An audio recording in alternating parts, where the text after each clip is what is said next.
Hello, everyone. My name is Azurius, and welcome to Space Engineers Survival Episode 1. So, as you can see, we're spawned in our planetary lander here, descending into the atmosphere. I had to try a couple of times to get it over here, as for whatever reason, when I loaded into the world, it wanted to spawn me way out in space, which doesn't really work for the planetary lander. Unfortunately, I ended up landing on the dark side of the moon. So, trying to find where you want to land in the dark is always fun. Luckily, as you can probably see there by the sun starting to crest the mountains a little bit, that day's not too far off, so it ends up working out in the end. So I kind of spot a lake here. It's kind of hard to see in the video, but I decide that I don't want to land on the lake. So as you can see here, I start coming down, and the light from the beacon on top of the ship kind of illuminates some trees, and you can see a little bit of smoking there at the back, but it's dark. And I end up kind of hitting the trees. Luckily, no damage was done. So I move over to the lake, and as you can see there, we have successfully landed. So first thing I do, of course, is go into the control panel and I turn the thrusters off. This is absolutely a must when you're playing survival. If you're not going to be using your ships, if you're docked or you're on the ground, you want to turn your atmospheric thrusters off because they will chew through power even when they're not doing anything.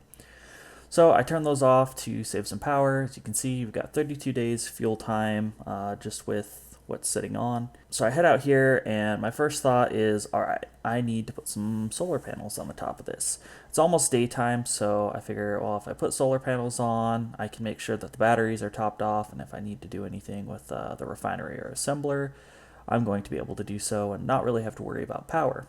So I hop up top here, and I start putting those on. In total, I end up putting 4 solar panels on. Like I said, just want to make sure that I'm saving power, and I know solar panels don't compare to reactors. If you aren't really using too much energy or doing anything too intensive, you can get away with solar panels for a while, but for later game stuff when you have a lot of stuff running or you just need a lot of thrusters, using solar panels to generate energy really only works if you have a pretty decent sized solar farm, which is something that I hope to get to at some point. I know uranium is supposed to be fairly difficult to find on planets versus in space on asteroids. Well, I guess it's difficult to find on the Earth-like planets. So we moved on here, started building a rover. As you can probably see, I've decided to go for kind of a split body design, kind of a U shape, and I want to stick 6 wheels on here. My thought with this is I can go for a wider base, which should help keep the vehicle stable. By doing the split design, I'm going to save on weight, as well as resources that I would need to fill the rest of that in. And with the 6 wheels, it should hopefully prevent me from high centering, which is something that I will talk about more in the next video as I've gotten some more use out of this. But with just having that wheel in the middle, I kind of, if I'm going over something that would normally high center me, I'll have that wheel to grab traction as well as to hopefully avoid any damage that might happen from running this thing across rocks and whatnot. So I've slapped a large cargo container on there and 3 batteries. So I'm just welding it all up now. Hopefully 3 batteries will be enough to sustain me. Wheels don't use a lot of energy, so I'm pretty confident that that will be plenty. We'll find out later on whether or not that ends up being the case.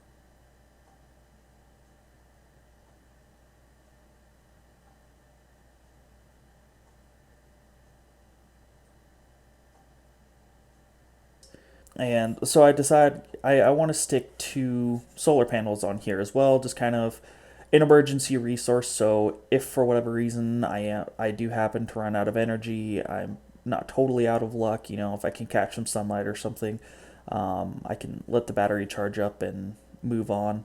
So I can see what direction the sun is coming up from. I decide I'm going to hop into the lander real quick and I'm going to move this around. You can see there I kind of tried to grind off the pilot seat and then put it back. That was me trying to make it a permanent ship because I kind of forgot what the method was, and then I remembered, which you'll see me go into this later. But so I grind off two of the thrusters just to get some parts. I mean, I really don't need the side to side thrust. One thruster in each of those directions will be plenty to kind of keep me stable. So I go through and I'm kind of looking, trying to see if there's anything that I don't need that I might have some parts for, and find, oh yeah, hey, this connector and vent, they're not really necessary since I'm on a planet with oxygen, so I just get rid of those. Eventually, this whole ship will get scrapped. It's not something I necessarily plan on keeping for a long time. I also go in here and I break down some steel plates just to get iron so that I can make some other stuff. I believe I needed construction components. So I go here, you can see I put a remote control and a passenger seat on here. I figured just that way I save some space. I don't really need a cockpit.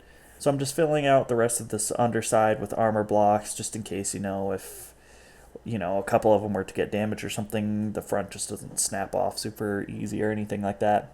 Once I go through and test this, I'll find out that the thing actually handles damage pretty well. I mean, you can kind of run yourself up some inclines and everything and not really hurt it. I would imagine that has to do with how light it ends up being. I also end up sticking a gyroscope on this thing just for, the case of, hey, if I were to high center or something, maybe I can kind of tip myself over, but, just to try and keep traction. I mean, that's pretty much all it's there for, is if I manage to get myself stuck, maybe it'll give me a little extra power that I need to get out. And then you can see there at the front, I go ahead and I used the slope blocks to just kind of create a little step so that I can jump up and access the seat. It wasn't actually necessary. I don't actually have to jump up on the thing to be able to access the passenger seat, but it works out.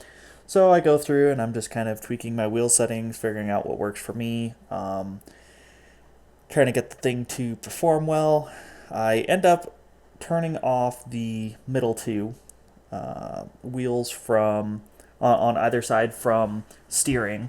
I don't want those to turn. It just kind of causes issues. But I've got the front two and the back two wheels on steering. I get everything set up, turn up power, friction a little bit and everything. Find a setting that, at least for the time, I feel works well. Decide I want some ore detectors on here. The rover's going to be my primary transport for right now. Go out, gather some resources, and bring them back. So I go ahead and grind the ore detector off there and stick two ore detectors on there, two just for redundancy, make it symmetrical. And now I'm going ahead. Now I've remembered how to make this a permanent ship. And now that I have my rover done, go ahead and stick some merge blocks on here.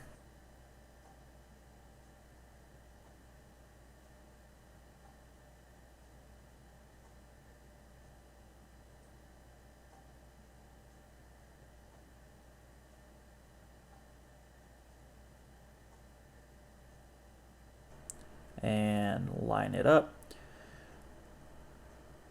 and connect them.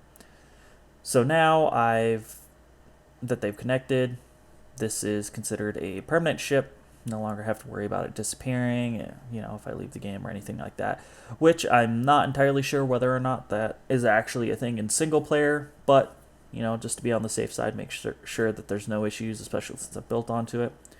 Wanted to go ahead and do that. So now I'm trying to put a connector on the ship, so I find where we have an access to the cargo container.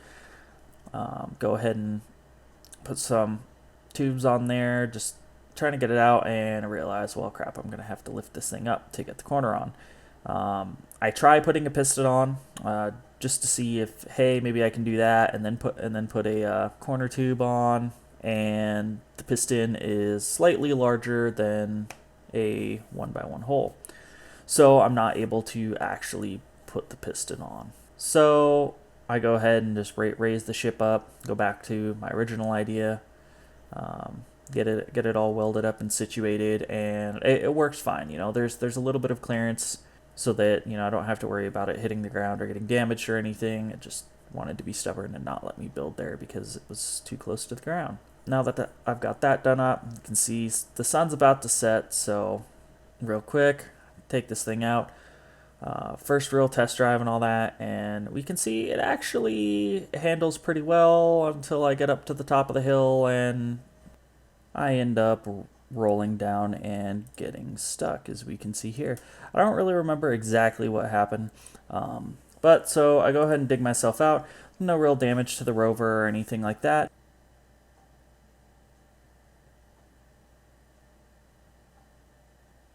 And then I run out of power. And this is when I realized that it probably wasn't the best idea to only stick one battery on discharge. So yeah, I go ahead and turn my batteries back on, continue up the hill, and then when I get to the top hill, I tweak my settings a little bit and decide, I want a little bit more power and some more friction. The thing just doesn't quite handle the way I want to, so go ahead and tweak that. And then continue on my search for some more. We'll see here that I do end up finding some iron. So I stop and start digging in this rock. And this is where I learned that Keen decided to make rocks kind of like they stick out fairly decently, less so in the snow biome, I feel. Once I get around to exploring that a little bit later on, I just realized snow-covered rocks don't stick out that well. But it's nice that they have these. They always have ore in them and stuff. So I was actually surprised there's a lot more iron in them than I was expecting. So I go ahead and dig here by hand. I believe it took me like probably 15 minutes or so. Partially because I had to get used to mining not being quite as quick as it used to be, but kind of taking out a bigger area. It has been quite a while since I've really sat down and played Space Engineers, and I know Keen made some changes to make it work a little bit better for everyone. But so I go ahead and mine out the rock, and then my hard drive kind of crashes. Now, I do end up making it back to the same spot. I didn't end up recording it because it would have basically been duplicate footage, and I didn't think anybody would really want to watch me mining again. I know mining by hand isn't exactly the most exciting part of the game. But that's it for this episode, you guys. Thanks so much for watching, and I will see you in the next one.